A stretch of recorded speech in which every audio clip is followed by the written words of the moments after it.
Et voilà, nous voici déjà dans les méthodes, dont petits exercices où je vais te donner des conseils de résolution, suivi de la solution complète bien sûr.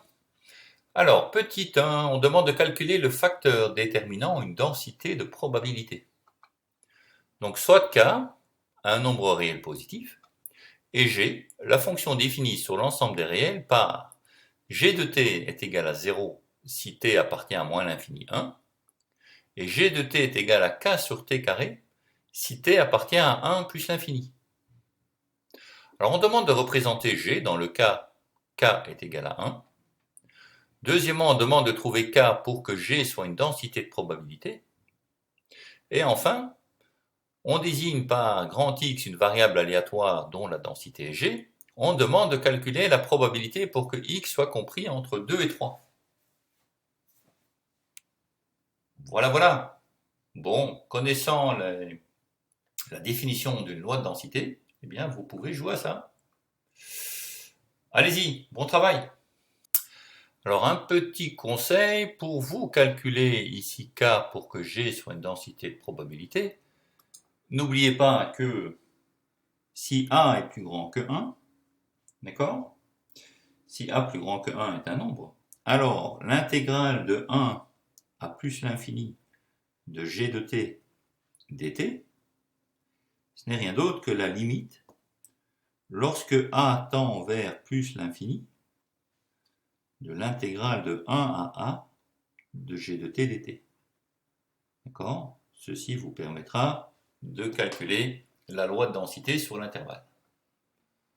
Voilà pour le conseil. C'est à vous de jouer maintenant.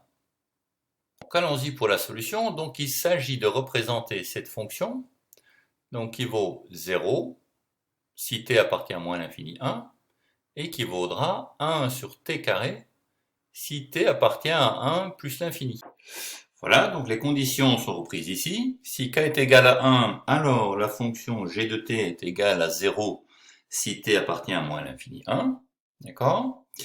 Et cette fonction est égale à k sur t carré, ce qui veut dire 1 sur t carré, si t appartient à 1 plus l'infini. Donc ce que ça veut dire, c'est que cette fonction peut se représenter comme suit. Donc je mets l'axe ici y, l'axe t, d'accord, j'ai 0, j'ai 1 ici. Et ce qu'on me dit, c'est que la fonction pour t qui appartient à moins l'infini à 1 vaut 0. Donc je suis là. Hop. Jusqu'en 1. Qui n'est pas inclus là. D'accord. Et puis en 1, la fonction vaudra 1 sur t carré. Alors, lorsque t vaut 1, ben 1 sur t carré, ça vaut 1. Donc si je mets le 1 sur l'axe y ici, eh bien, en t égale 1, la fonction prend cette valeur. Et puis la fonction 1 sur t carré, c'est une fonction qui décroît assez rapidement de cette manière. Ok? Voilà. Donc on voit bien deux choses. C'est que la fonction g telle qu'elle est définie, donc ça c'est la courbe qui représente g, la fonction g définie est positive sur l'ensemble des réels, elle est continue sur moins l'infini à 1, d'accord? Elle est continue sur 1 à plus l'infini. Dans les deux cas, j'ai pu dessiner la fonction sans lever le crayon. Elle est discontinue au point 1. Et là-bas, effectivement, la limite, lorsque x tend vers 1 à gauche de g de x, c'est égal à 0. Tandis que la limite, lorsque x tend vers 1 par la droite, du même g de x, est égale à, en général, k, dans le cas qui nous préoccupe ici, 1. Et donc c'est discontinu. Les deux limites étant finies, que ce soit 0 ou k et en particulier 1, d'accord, les limites sont finies, et g est donc continu par morceau. Voilà pour la réponse à la question 1. Donc on a représenté g dans ce cas-là et on a déduit une série de choses. Deuxièmement, on demande de trouver k pour que g soit une densité de probabilité.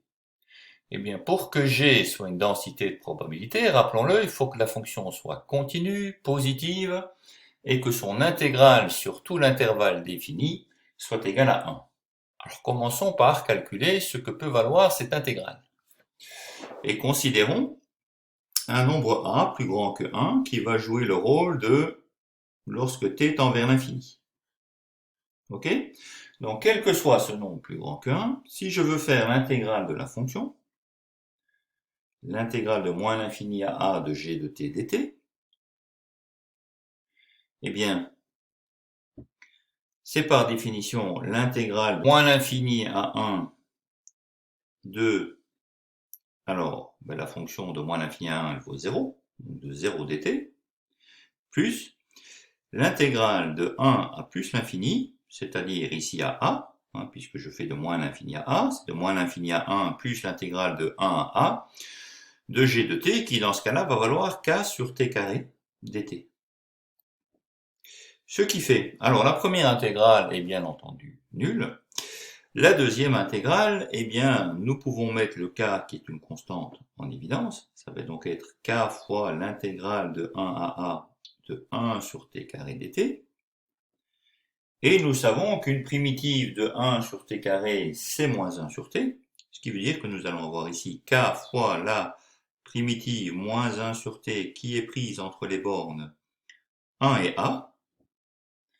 Et en remplaçant, on trouve tout de suite que ceci est égal à k fois, alors, moins 1 sur a plus 1 sur 1. Donc ce qui va faire au final 1 moins 1 sur a. Donc voilà la primitive de la fonction de moins l'infini à 1. Ça vaut k fois 1 moins 1 sur a. Ok? Alors maintenant, pour déterminer si la fonction g de t est bien une densité de probabilité, il faut que lorsque je fasse l'intégrale de moins l'infini à plus l'infini, d'accord, je trouve que ça fasse 1. Et cette condition va me permettre de déterminer k. Donc l'intégrale de moins l'infini à a de g de t dt est égale à k fois 1 moins 1 sur a. Et je sais que pour que g soit une loi de densité, il faut que l'intégrale de moins l'infini à plus l'infini de g de t dt soit égale à 1. Donc cela veut aussi dire que la limite, lorsque a tend vers plus l'infini, de k fois 1 moins 1 sur a, qu'est-ce que j'avais obtenu ici plus haut, d'accord, doit être égale à 1. Ok? Or, la limite lorsque a tend vers plus l'infini de k fois 1 moins 1 sur a, eh bien 1 sur a lorsque a tend vers l'infini, 1 sur a tend vers 0. Donc cette limite ici, ça vaut k. Donc ça veut dire que k doit être égal à 1. Par conséquent, donc, pour que G soit une densité de probabilité, on doit avoir que l'intégrale de moins l'infini à plus l'infini de G de t dt est égale à 1, c'est-à-dire qu'il faut et qu'il suffit que k soit égal à 1. Voilà la condition pour que la fonction qui était donnée ici soit une densité de probabilité. Voilà. Alors, ceci étant dit, on demande maintenant de calculer la probabilité pour que x soit compris entre 2 et 3. Donc, on vient de déterminer que la fonction g de t est égale à 0 si t appartient à l'intervalle moins l'infini 1, et qu'elle doit valoir obligatoirement 1 sur t carré pour être une loi de densité si t appartient à 1 plus l'infini.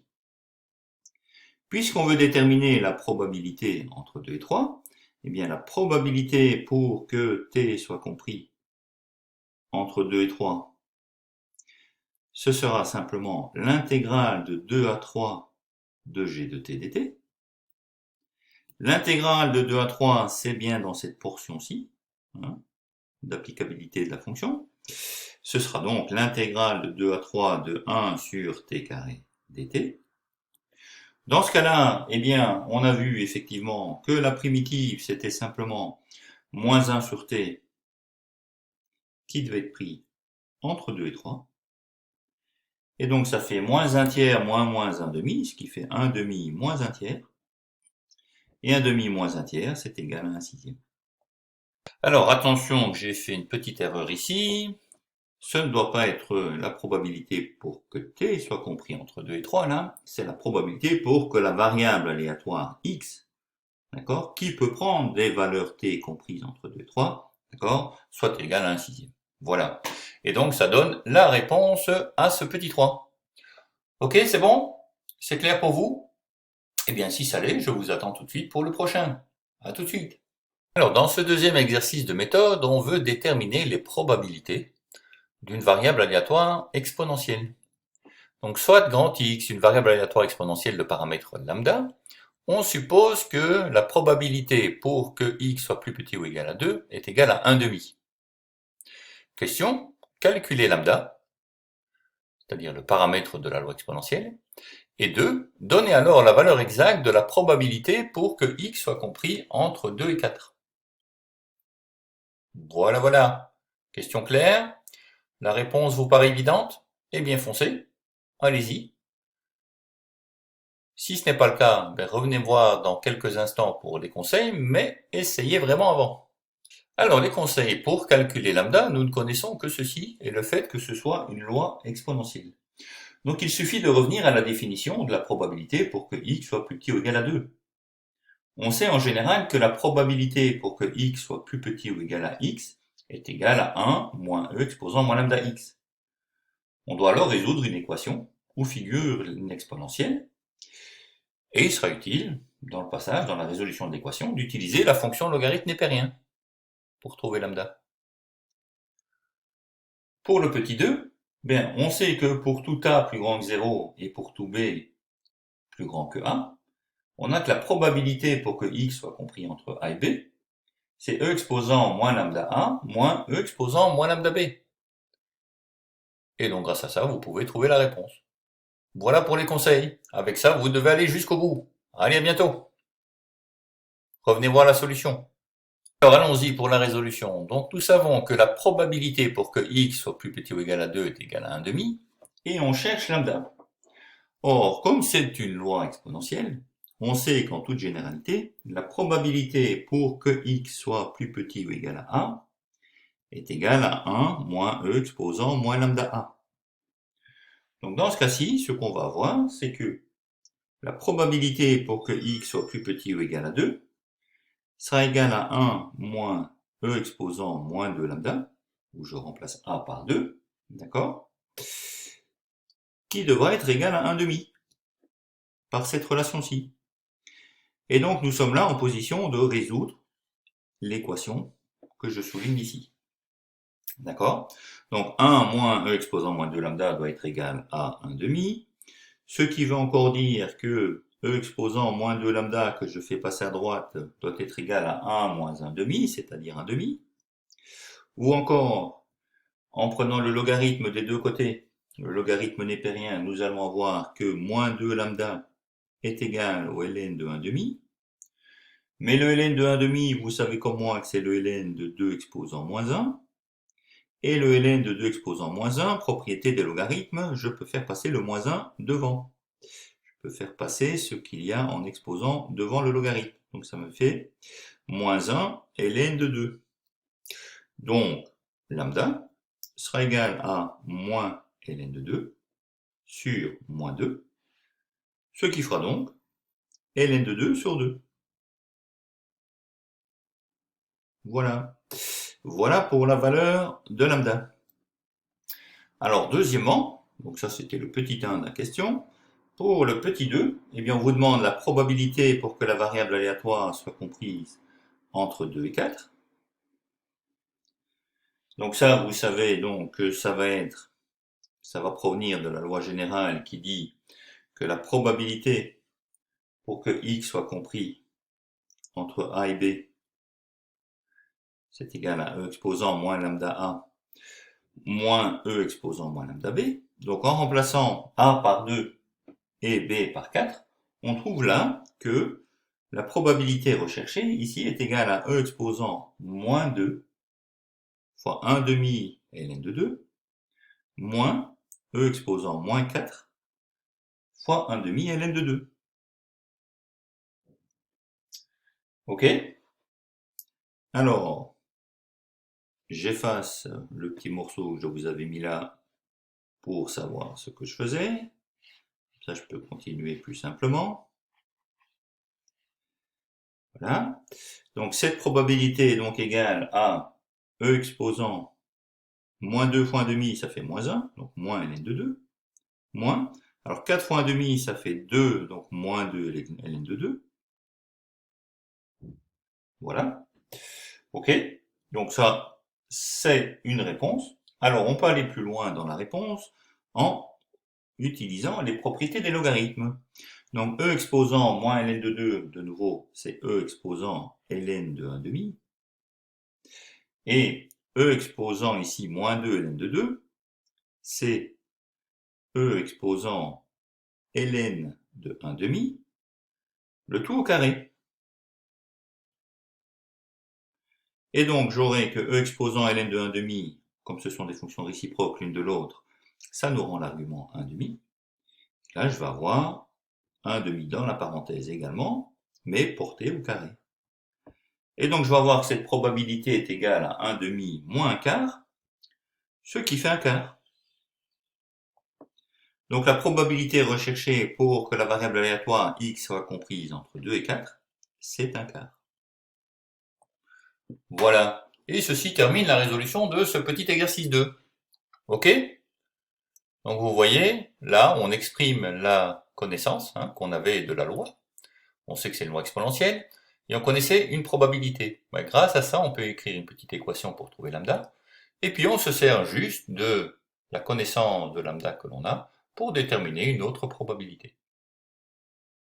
Voilà, voilà. C'est simple quand on y pense, mais il faut y penser. Allez, à tout de suite pour le 3. Alors, dans cet exercice 3, on veut étudier la durée de vie d'un composant. La durée de vie d'un composant électronique, exprimée en années, est mesurée par une variable aléatoire x suivant une loi exponentielle de paramètres lambda. Sachant que la probabilité pour que la variable aléatoire soit supérieure à 6 est égale à 0,3, déterminez lambda. Dans la suite, on prendra lambda est égal à 0,2. Deuxièmement, calculer la probabilité pour que le composant ait cessé de fonctionner au bout de 2 ans. 3. Combien de temps peut-on espérer compter sur le fonctionnement d'un composant? 4. Si le composant fonctionne toujours au bout de 2 ans, quelle est la probabilité qu'il fonctionne encore 4 ans plus tard? Voilà. Donc, toute une série de questions sur la loi de probabilité qui est la loi exponentielle, qui vise à bien utiliser les propriétés de cette loi. Je crois que les questions sont claires et donc c'est à vous de jouer. Tout s'est bien passé? Vous avez résolu l'exercice jusqu'au bout? Bon, ben c'est bien, très bien. Sinon, pour ceux qui ont eu quelques petites hésitations, voici 2 petits conseils. Dans la question 2, calculer la probabilité que le composant ait cessé de fonctionner au bout de 2 ans. Ça veut donc dire, si on vous demande ça, que le composant a donc une durée de vie, d'accord, au plus égale à 2 ans. Ok? C'est ça que ça veut dire. Quatrièmement, si le composant fonctionne toujours au bout de 2 ans, quelle est la probabilité qu'il fonctionne encore 4 ans plus tard? Eh bien là, il faut penser à la durée de vie sans vieillissement. Qu'est-ce que ça veut dire encore? Voilà. Avec ça, en vous posant donc ces bonnes questions, vous devez aller jusqu'au bout. Allez, allez-y, si vous n'aviez pas déjà fait, et on se revoit un peu plus tard pour la solution. Alors, voici la solution. Donc, pour la première sous-question, rappelons-nous que la probabilité, dans le cas d'une loi exponentielle, pour que la variable aléatoire x soit plus grand que 1, c'est simplement E exposant moins lambda 1. Donc, dans le cas qui nous préoccupe, on veut déterminer ici la probabilité pour que la variable soit plus grande que 6, ce qui va faire donc E exposant moins 6 lambda. D'accord? Or, on vous dit que cette probabilité est égale à 0,3. Ok? Donc ça veut dire que E exposant moins 6 lambda doit être égal à 0,3. Et il nous faut de nouveau résoudre ici une équation. D'accord? Faisant intervenir l'exponentielle pour trouver lambda. Donc comme précédemment à l'exercice précédent, on va prendre le logarithme de l'équation, donc à gauche et à droite. Donc on va avoir le logarithme de l'exponentielle de moins 6 lambda qui nous donne moins 6 lambda, qui sera égal au logarithme de 0,3. Ce qui veut encore dire que lambda sera égal au logarithme de 0,3 divisé par moins 6. Ce qui fait à peu près 0,2, si vous arrondissez, du moins, à la première décimale. Alors, on vous dit que dans la suite, on va prendre justement lambda égale 0,2, donc ça vous indique que vous avez fait un bon calcul. Calculez alors la probabilité pour que le composant ait cessé de fonctionner au bout de 2 ans. Alors, la probabilité pour que le composant ait cessé de fonctionner au bout de 2 ans, c'est donc la probabilité pour que la variable aléatoire soit plus petite ou égale à 2. On trouvera donc que la probabilité pour que x soit plus petit ou égal à 2, c'est égal à 1 moins e exposant moins 2 lambda, c'est-à-dire 1 moins e exposant moins 2 fois 0,2. Ok? Et si vous calculez ça, grâce à votre machine, eh bien vous trouvez que ça fait à peu près 0,33. En s'arrêtant cette fois-ci à la deuxième décimale, donc c'est grosso modo un tiers. Donc il y a pratiquement une chance sur 3 que le composant ait cessé de fonctionner au bout de 2 ans. Ok? Voilà, alors continuons. Combien de temps peut-on espérer compter sur le fonctionnement d'un composant? Vous voyez de ce moment, dans cette question, un mot magique. Espérer. Donc combien de temps peut-on espérer? Ça veut dire que ça va faire intervenir l'espérance, l'espérance mathématique de la variable aléatoire. Or, l'espérance mathématique d'une variable aléatoire qui suit la loi exponentielle, d'accord, E de x, c'est 1 sur lambda. Et on nous a dit de travailler avec lambda qui valait 0,2, d'accord? Ce qui veut donc dire que l'espérance mathématique, ici, sera égale à 5. Ok? Donc on peut espérer que le composant fonctionnera pendant 5 ans. Voilà pour ce petit 3. Alors, continuons avec le 4. Si le composant fonctionne toujours au bout de 2 ans, quelle est la probabilité qu'il fonctionne encore 4 ans plus tard? Ok, alors qu'est-ce qu'on nous veut là? Eh bien, si le composant fonctionne 4 ans de plus, alors sa durée de vie aura été de 6 ans au moins. De plus, sa durée de vie est d'au moins 2 ans. Donc là, on cherche à résoudre la loi ici exponentielle en utilisant la durée de vie, en utilisant la durée de vie sans vieillissement de cette loi. D'accord? Donc on cherche en fait la probabilité pour que la variable aléatoire soit plus grande que 6, sachant qu'elle est plus grande que 2. D'accord?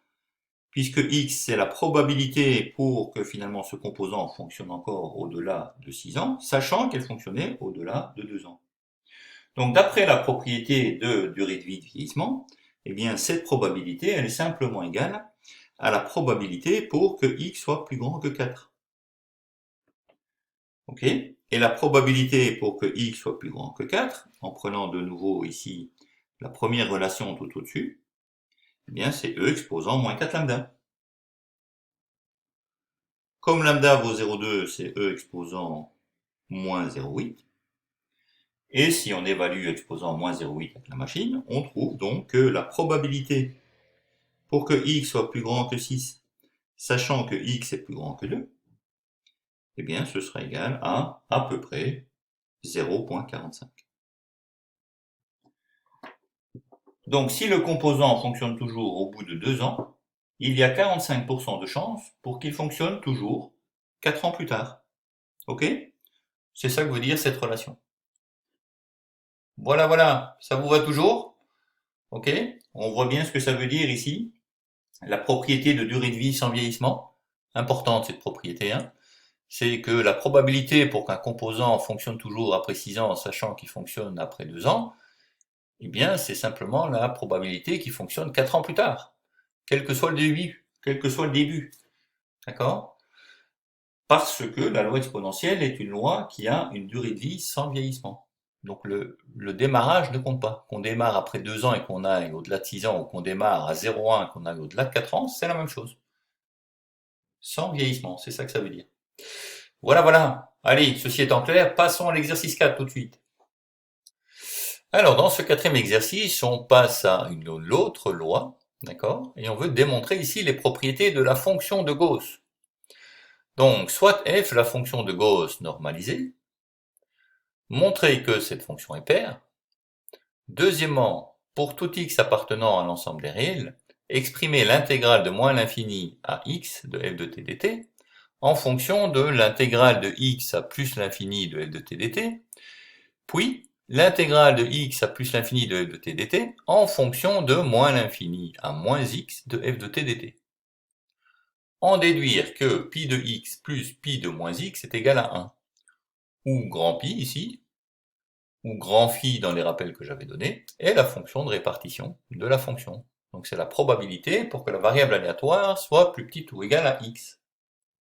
Voilà, voilà. Donc j'espère que cette question est claire, et je vous engage à la résoudre là, tout de suite.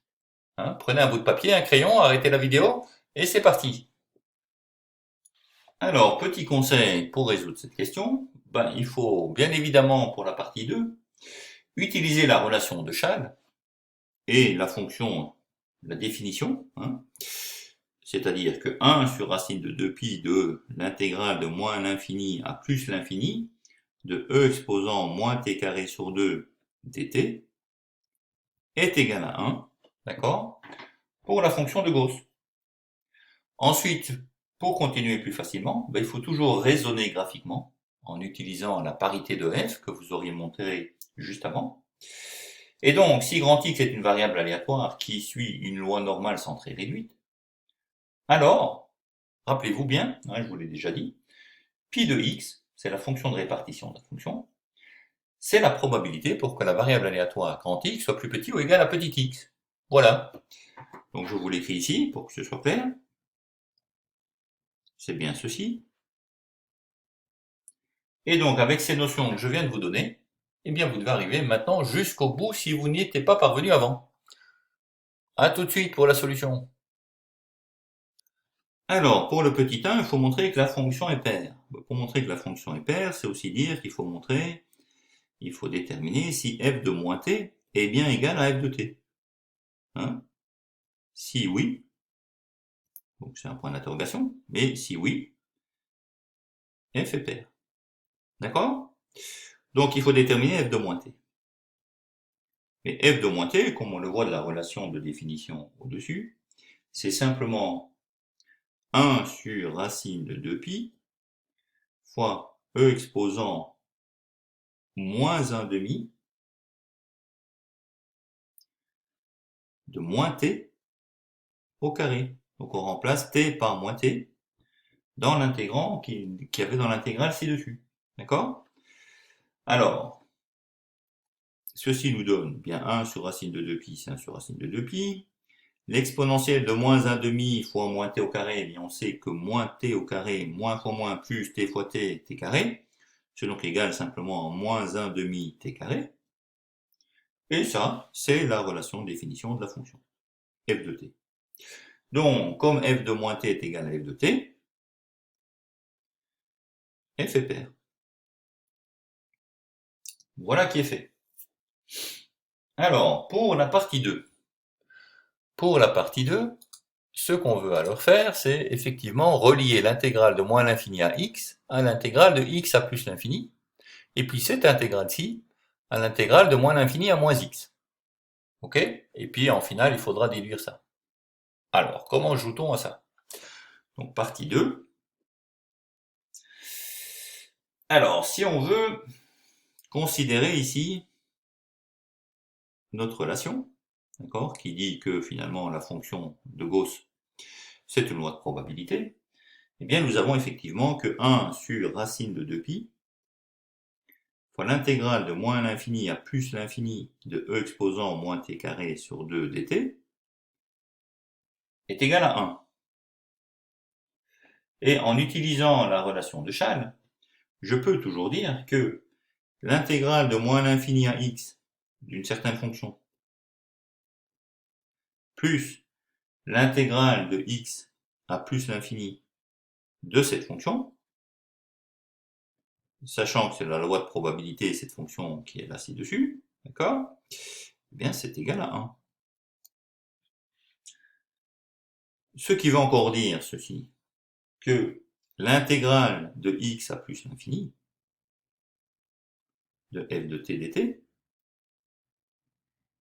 c'est égal à 1 moins l'intégrale de moins l'infini à x de f de t dt.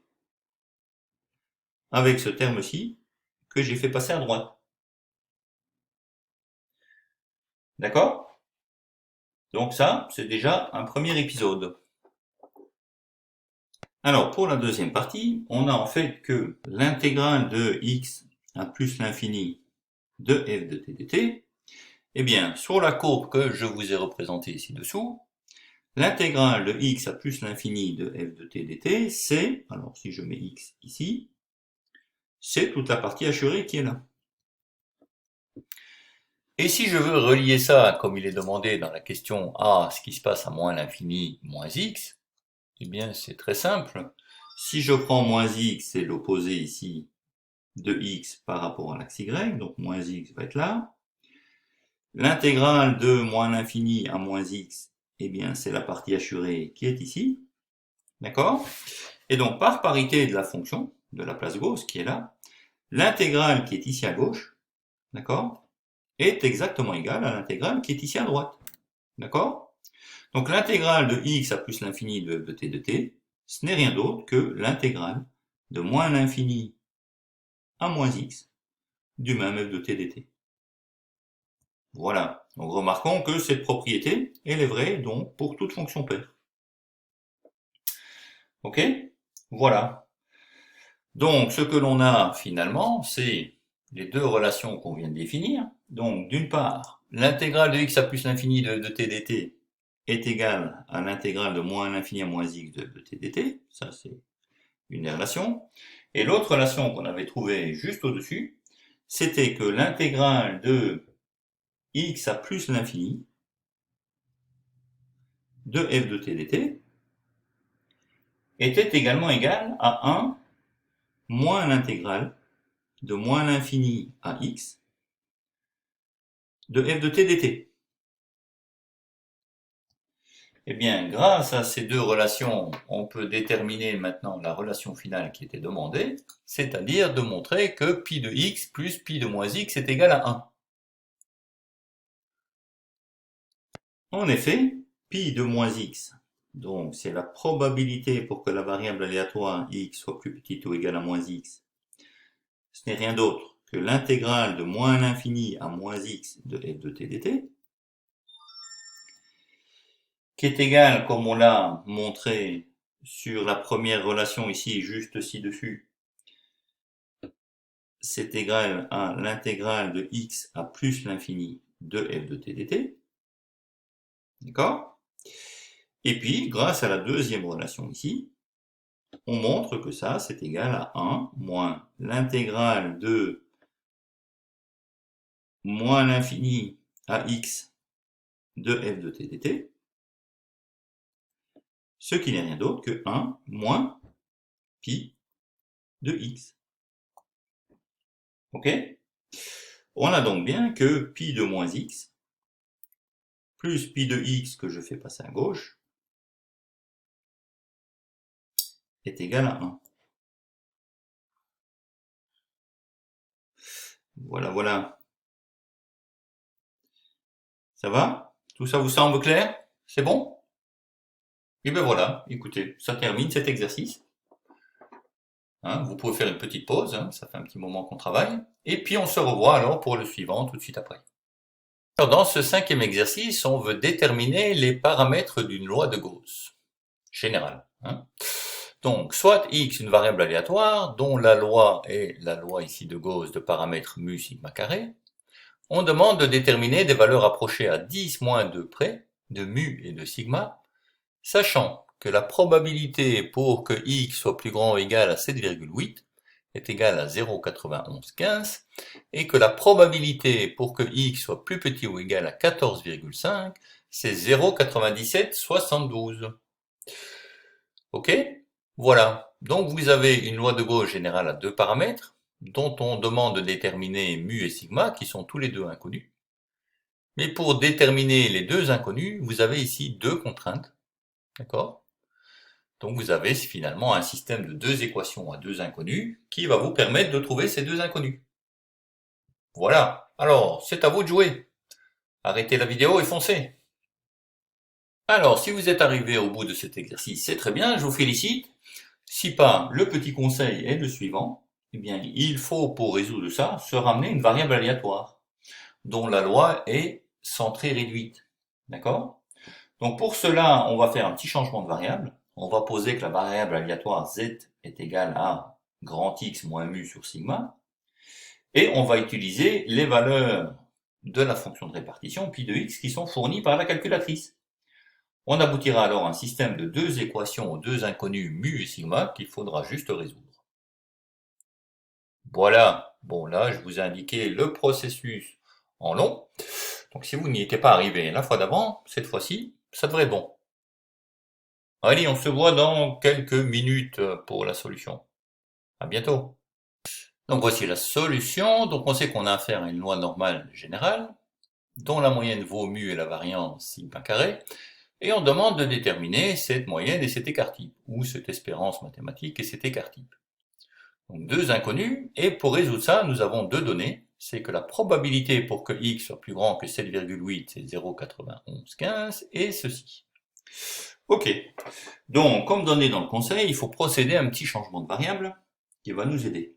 Donc, on va posons que grand Z soit égal à x moins mu sur sigma.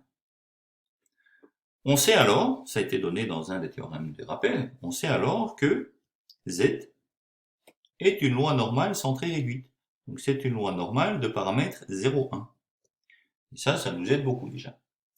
Alors, le fait que x soit plus grand ou égal à 7,8, ça va se traduire ici sous l'expression suivante. Donc, x plus grand ou égal à 7,8, si j'écris ce qui se passe pour z, eh bien, ça voudra dire que simplement, z, qui vaut x moins mu sur sigma, d'accord, sera plus grand ou égal à 7,8 moins mu sur sigma. Ok?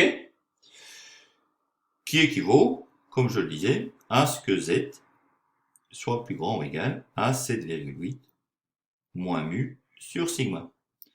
Voilà, ça c'est la première relation qu'on a.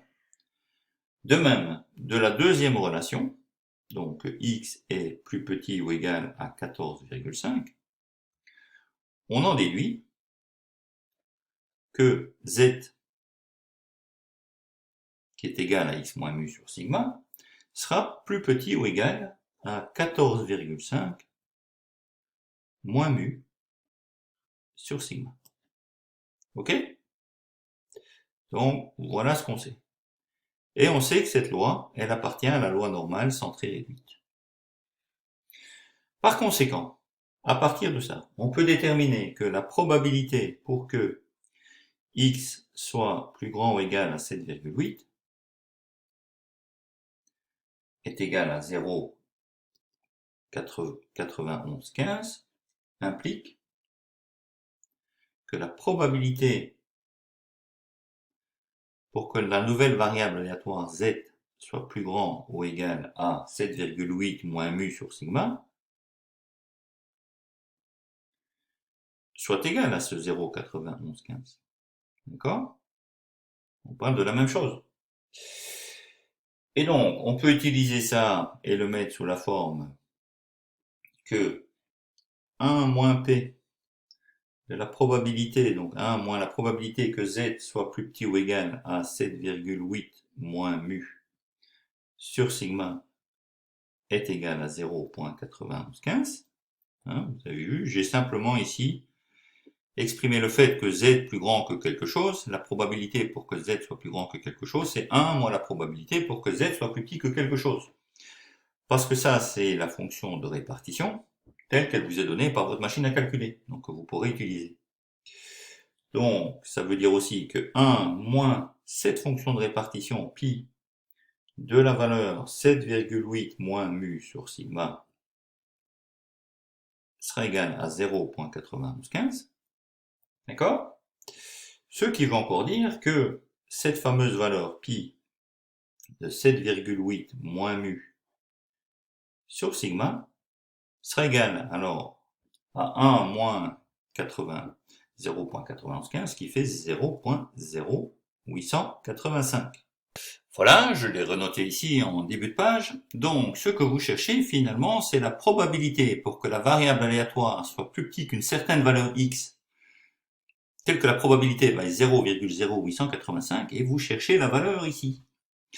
Donc, vous cherchez finalement ici la valeur là de x, d'accord, telle que la probabilité pour que la variable aléatoire soit plus petite que x, ou que petit z si vous préférez, comme j'avais pris la variable aléatoire z. Petit z, ici, vous recherchez la valeur de z pour que l'intégrale là constitue une probabilité de 0,0885. Ok? Et donc, si vous jouez à ça à la machine, eh bien, vous trouvez que c'est moins 1,35 qui sort de la machine, entre guillemets, qui sort du calcul effectué, et donc que c'est pi de moins 1,35 qui est égal à 0,0885. Voilà. Donc ça vous donne en fait une première équation.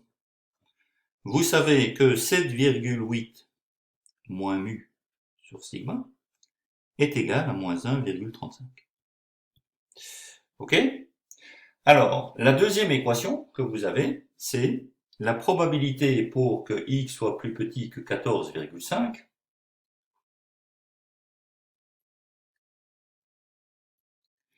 est égale à 0,9772. Ce qui veut encore dire que la probabilité pour que z soit plus petit ou égal à 14,5 moins mu sur sigma est égale à cette probabilité.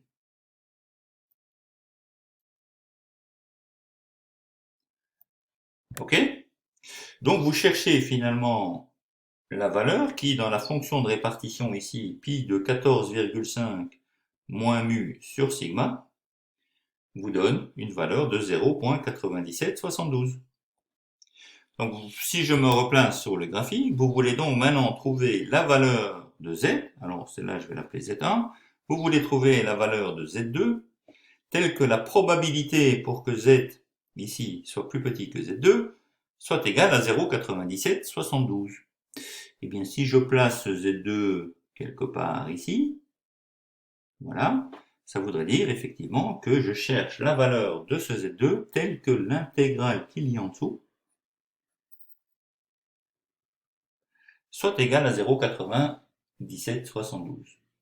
Alors, si vous faites ça à la machine, que trouvez-vous? Ben, vous trouvez la valeur 2.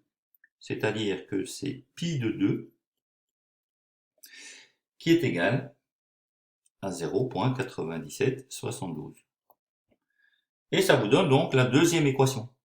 D'accord? Vous savez que, grâce à ça, 14,5 moins mu sur sigma sera égal à 2. Donc j'ai une équation là, une équation là, et avec ces deux équations, je peux résoudre le système et trouver les valeurs de mu et de sigma. Voilà, il suffit alors de résoudre ce système d'équations. Ok? Ce que vous pouvez faire, et vous trouvez comme solution que sigma est égal à 2 et mu est égal à 10,5. Là, je vous le laisse faire, c'est très simple, hein, c'est simplement résoudre un système de deux équations à deux inconnues. En conclusion, la variable aléatoire x a pour loi de probabilité la loi de Gauss, d'accord, deux paramètres 10,5, 4, puisqu'on indique ici la variance. Donc là c'est mu, et là c'est sigma carré. Voilà. Donc vous voyez comment trouver les paramètres d'une loi de Gauss générale, hein, mu et sigma, Eh bien, vous devez d'abord ramener le problème à celui d'une loi centrée réduite, en faisant le changement de variable z est égal à x moins mu sur sigma, parce que le fait d'avoir une loi normale centrée réduite, vous savez d'office effectivement que eh bien, la moyenne sera 0, l'écart type 1, et pour cette loi-là, vous avez plein de fonctions sur la machine qui vous permettent de déterminer des valeurs appropriées de la fonction de répartition. Et donc le fait de se ramener à la loi normale centrée réduite vous permet de déterminer ces valeurs données par la fonction de répartition et de remonter, d'accord, en solvant le système d'équations qui est ici, aux valeurs de la loi générale. Voilà, voilà. C'est un peu plus compliqué, hein, mais attention, c'est un problème qui apparaît souvent lors des exercices de bac. Alors on ne vous demande pas tout le temps mu et sigma de façon complète comme ici. Parfois on vous demande que mu, parfois on vous demande que sigma, mais on peut aussi vous demander les deux. Donc là j'ai fait de la façon la plus complète. Voilà, voilà. Allez, à tout de suite pour le prochain. Alors, dans ce 6e exercice, on veut maintenant étudier la normalité d'une production. Donc, des poules pondent des œufs dont seuls 10% sont hors normes. On prélève 3600 œufs et on estime que la production est suffisamment grande pour assimiler le prélèvement à 3600 tirages indépendants avec remise. Soit X, le nombre d'œufs hors normes prélevés. Quelle est la loi de probabilité de X ? 2. On souhaite approximer la loi de X par la loi normale de paramètres 360 et 18. Justifier ces paramètres. 3. Calculer alors la probabilité pour que sur le prélèvement de 3600 œufs, il y en ait entre 324 et 396 qui soient hors normes. Voilà, voilà. C'est à vous de jouer. D'accord ? Donc je crois que la question est très claire. Vous devez reconnaître la loi aisément. Et donc vous pouvez y aller. Hein. Partez. J'espère que tout s'est bien passé pour vous et que vous en êtes au stade où vous attendez mes corrections. Si ce n'est pas le cas, néanmoins, voici 3 petits conseils qui devraient vous mener jusqu'au bout. Donc, premièrement, quelle est la loi de probabilité ? Eh bien, pensez à une loi binomiale, bien sûr. Et puis, vous voyez pourquoi je dis ça. 2. Une loi normale, c'est caractérisé par sa moyenne et son écart type. D'accord ? Donc, les paramètres là, il faut pouvoir justifier d'où ils viennent. Grâce à ça. Troisièmement, eh bien, il suffit de se ramener à une loi normale centrée réduite ou d'utiliser une calculatrice. Voilà, voilà. Avec ces 3 conseils, eh bien, on se voit avec la solution au bout pour voir si vous avez bien fait votre calcul. À tout de suite. Voilà, donc, 3600 E. On estime que la production est suffisamment grande pour assimiler le prélèvement à 3600 tirages indépendants avec remise. Donc, faire des tirages indépendamment avec remise, ça fait déjà penser, d'accord, à une loi binomiale. D'accord? C'est le schéma de Bernoulli qui se répète. Ok, ça c'est une chose. Deuxièmement, pour avoir une loi binomiale, il faut non seulement que les tirages soient indépendants, ok, successifs et indépendants, mais il faut encore avoir une probabilité de succès. Dans ce cas-ci, on a que la probabilité de succès, c'est la probabilité de tirer un œuf hors norme. Et on voit qu'il y a 10% de chance de tirer un œuf hors norme. Donc on est ici face à une loi finalement binomiale, hein, que l'on va noter grand B, dont les paramètres sont 3600, c'est le nombre de répétitions qu'on fait, le nombre de tirages indépendants, avec une probabilité de succès qui est de tirer un œuf hors norme qui est de 0,1. Voilà, donc ceci justifie le fait qu'on ait dans ce petit 1 une loi binomiale de paramètres 3600, 0,1. Alors, on souhaite approximer la loi de X par la loi normale de paramètres 360 et 18. Justifier ces paramètres. Bon, bien on sait que si on a une loi binomiale, d'accord, qui satisfait certaines conditions, qui sont les suivantes, donc n doit être plus grand ou égal à 30, np doit être plus grand ou égal à 5, et n fois 1 moins p doit être aussi plus grand ou égal à 5, alors on peut approcher la loi binomiale par une loi normale de paramètres np et np fois 1 moins p. Ok ? Ça, c'est ce que dit ce fameux théorème de Moivre-Laplace. Donc il nous faut vérifier ces conditions. Alors, le nombre de répétitions, c'est 3600. C'est bien sûr beaucoup plus grand que 30. Donc ça, c'est bon. N fois P, c'est 3600 fois 0,1, c'est 360. C'est bien beaucoup plus grand que 5. Et si je fais donc n fois 1 moins p, ça va être cette fois-ci 3600 fois 0,9, ce qui est aussi beaucoup plus grand que 5. D'accord? Voilà. Donc on est bien dans les conditions pour pouvoir approximer une loi binomiale par une loi normale de paramètres np, np fois moins p. Alors np, il a été calculé là, on voit que c'est bien 360. D'accord? Et np fois 1 moins p, qu'est-ce que ça veut être? Eh bien, ça va être le np qu'on avait qui vaut 360 fois 1 moins p qui vaut 0,9. Et 360 fois 0,9, c'est bien 324. Donc, on aura bien ici une loi normale de paramètres 360 et 324. Voilà. Voilà pourquoi on peut approximer ici la loi binomiale par une loi normale dont les paramètres sont donnés là.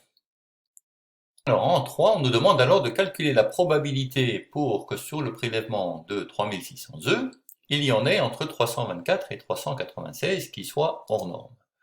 Donc la question 3, elle revient à se demander quelle est la probabilité pour que la variable aléatoire x soit comprise entre 324 et 396. Voilà. Alors, puisque x soit une loi normale, eh bien, on peut toujours faire le changement de variable, z est égal à x moins mu sur sigma, pour se ramener à une loi normale centrée réduite. D'accord? Avec l'avantage de pouvoir utiliser facilement la calculatrice par après.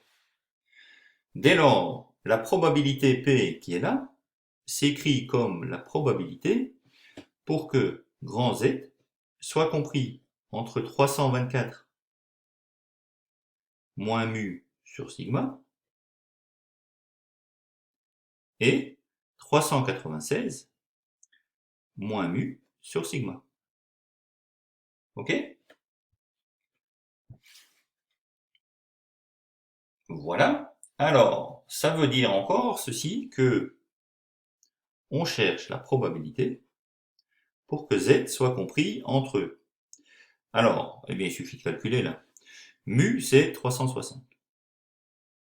Et sigma, c'est l'écart type, c'est la racine carrée de 324. D'accord? Donc, c'est 18. Donc, je vais avoir 324 moins 360 sur 18. Alors, 324 moins 360, ça nous fait combien ça? Ça nous fait moins 36. Moins 36 divisé par 18, ça fait moins 2. Ok? Donc, d'un côté, j'aurai z qui doit être plus grand ou égal à moins 2. Et de l'autre côté, qui doit être plus petit ou égal à 1.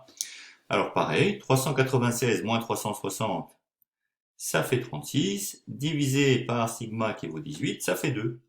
Donc, on cherche la probabilité pour que la variable aléatoire qui suit une loi ici, normale centrée réduite, soit compris entre moins 2 et 2. Et ça, ce n'est rien d'autre que pi de 2, la fonction de répartition pour 2, moins pi de moins 2. Et pi de 2 et pi de moins 2, on peut les calculer à la machine, ou on peut encore utiliser le fait que moins pi de moins 2, c'est 1 moins pi de 2. Donc ça fait 2 pi de 2 moins 1. Et donc ça fait 0,9544, comme déterminé ici à la machine. Ce qui veut donc dire qu'il y a 95,44% de chance pour que dans le lot de 3600 œufs, il y ait entre 324 et 396 œufs hors norme. Voilà, voilà. Donc de nouveau, j'espère que tout ça a été clair pour vous. Ça termine ici cet ensemble d'exercices, d'accord, dans les méthodes, où vous avez été conseillé pour pouvoir le faire avec des résolutions complètes. Et puis là, je vous attends, dès que vous êtes prêts, à la partie suivante, qui sont les exercices réels, où vous les résolverez par vous-même. Allez, courage, à bientôt. Au revoir.